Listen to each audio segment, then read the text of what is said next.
Usa ka maayong adlaw kaninyong tanan, Davao Portal followers. Nagabalik inyong higalang DP aron maghatod kaninyo og mga latest nga katikaran sa dakbayan. Di na gid kapugngan ang paglambo sa atong syudad, no? Usa ka timaan ana ang padayon sa pagtukod og mga building and mga infrastructure projects sa Davao. Sa kini nga episode, we will discuss Hotel 101. Kana og uban pa mga detalye coming right up.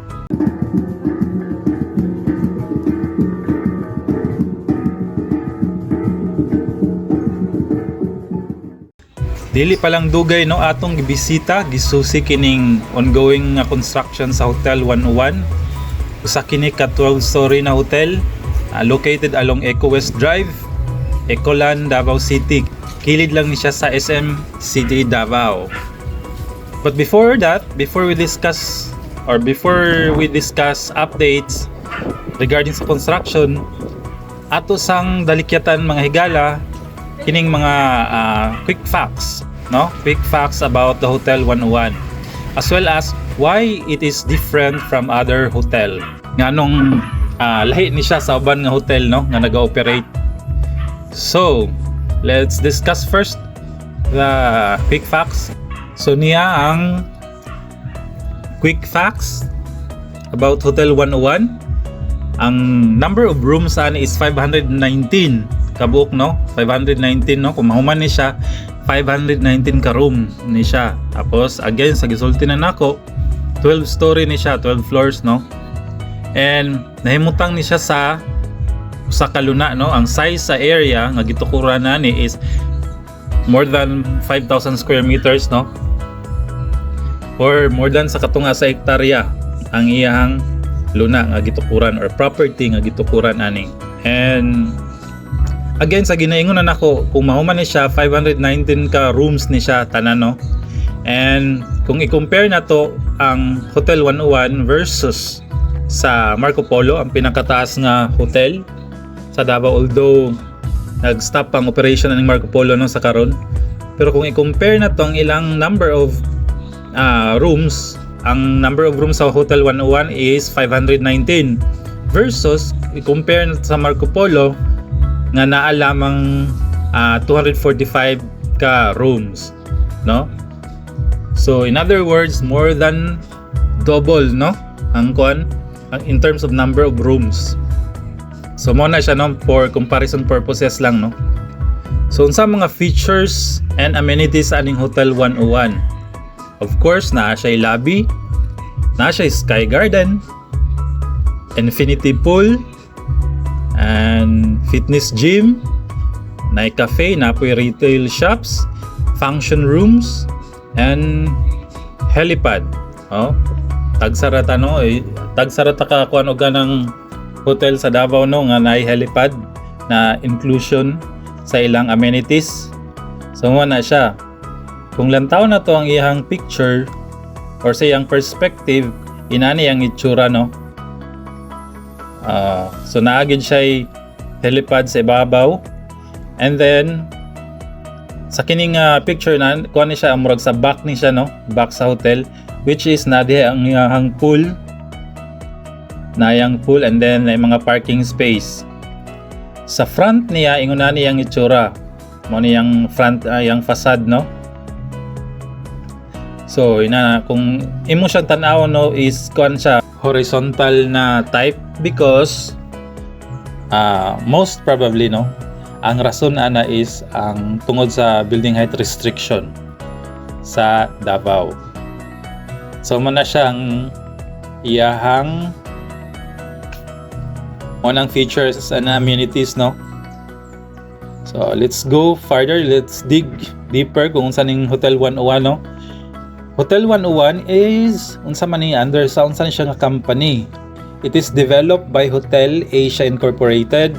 Ang kana siya subsidiary na siya sa listed company na Double Dragon Properties Corporation, Double Dragon.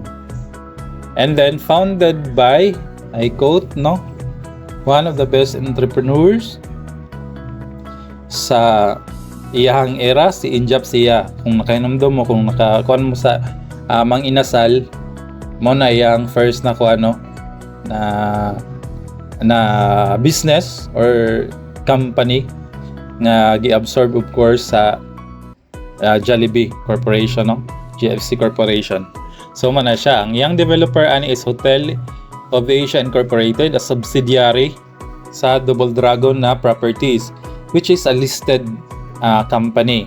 Ato nang i-discuss further niya noon sa nang listed company. So how is Hotel 101 different from the rest of mga hotel sa Davao, no? Hotel 101 units are individually owned but are managed by Hotel of Asia Management Corporation. So meaning, compared sa uban nga mga hotel, ang kining sa Hotel 101 ang nana siya ilahi nga tag-iya, no? Mura siya condominium unit. Pero gibuild siya dili primarily for residences unlike sa condo. Gibuild siya para himuong hotel. In other words, kuan na siya, investment property ni siya. Pwede nimo nga pwede ka mag-participate, no? By purchasing a unit sa Hotel 101. So ginaon sa pagkita or how do unit owners earn? Ang sa Hotel 101, base sa ilang website na information, 30% sa gross room revenue is divided among all units owners equally, regardless whether your unit was used, no? Monthly income share is deposited straight to your bank account by the 16th day of the following month. Different siya sa lahi nga hotel because lahi-lahi ang owner sa bawat room. Pero dili siya pud pareha sa ng Airbnb. Kaya ang Airbnb, ang income sa tag-iya sa unit or property magbase siya sa number of bookings, no, kung kapila na gamit. Ang sa Hotel 101, i-divide sa tanang owner kung unsa ang gikita sa hotel in a specific duration, no? For example, sa kini nga month mao niyang kita sa hotel sa whole totally. So i-divide siya sa mga owner. So dili siya magbase sa kung kapila nagamit ang imuhang unit, no? Kundi i-divide equally. So nakabutang sama sa gibutang dire regardless whether your unit was used.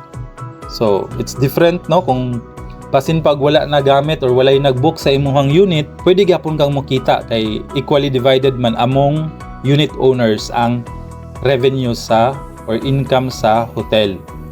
So inana siya, ang Hotel 101 is an investment property. Na more siya condominium nga pwede ka maka-own kung palit ka og unit diri, pwede ka own sa kumbaga part sa hotel.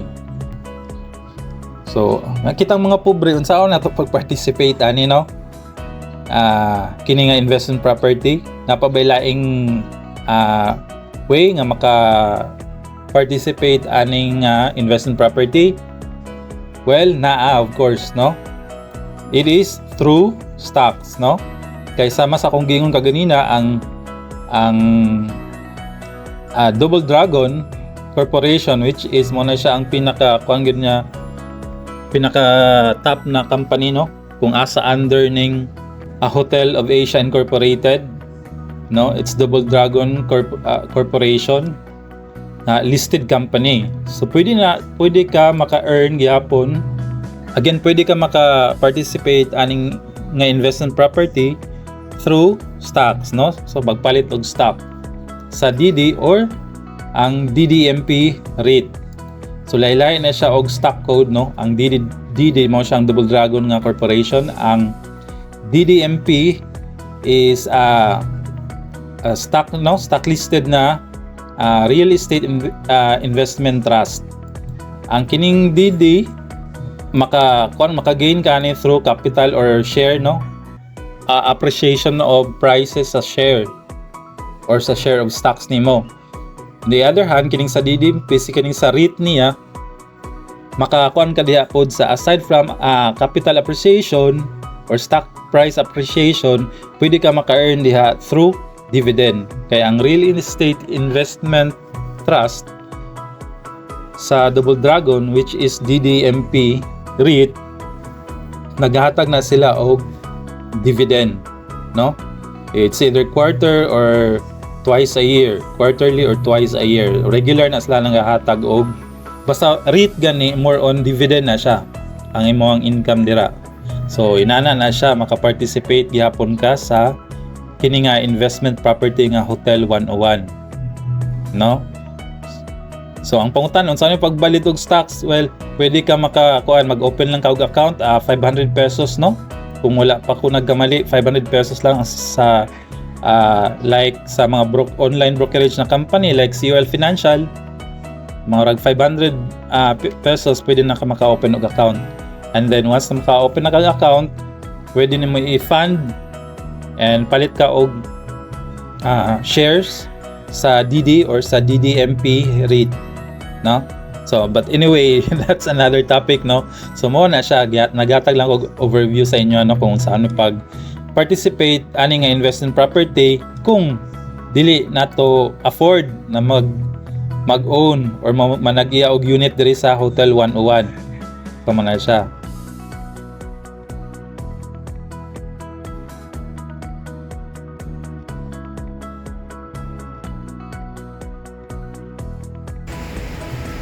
Now, let's go to our updates, no?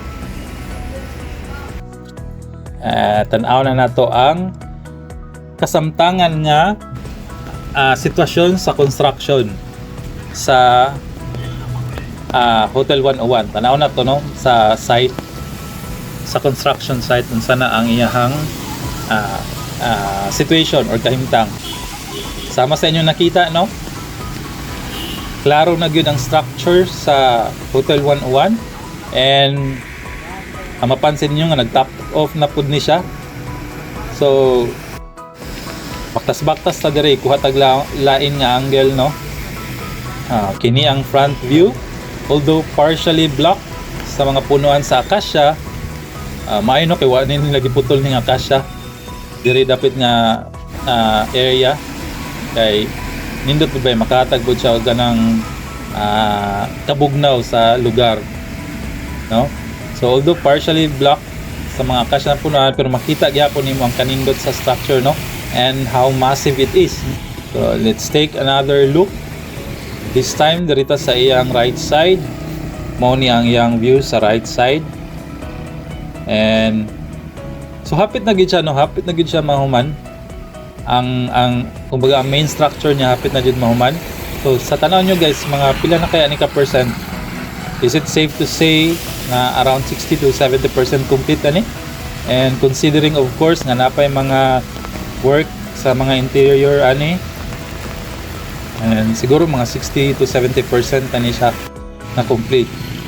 Let's see kung tama sa atong estimate, no? Sa kini nga construction status, siguro posible nga mag-start na ni sila og operate next year, no? Next year pwede na sila mag-start. So mo na siya ang kasamtangan nga sitwasyon sa Hotel 101, ang iyang construction update. Kana lang, no, ang atong update karon sa Hotel 101. I hope nakahatag mininyo og mga useful na information kabahin sa kining project. And thank you very much for tuning in. And sa mga wala pa naka-subscribe, don't forget to subscribe. And that's all. Bye-bye.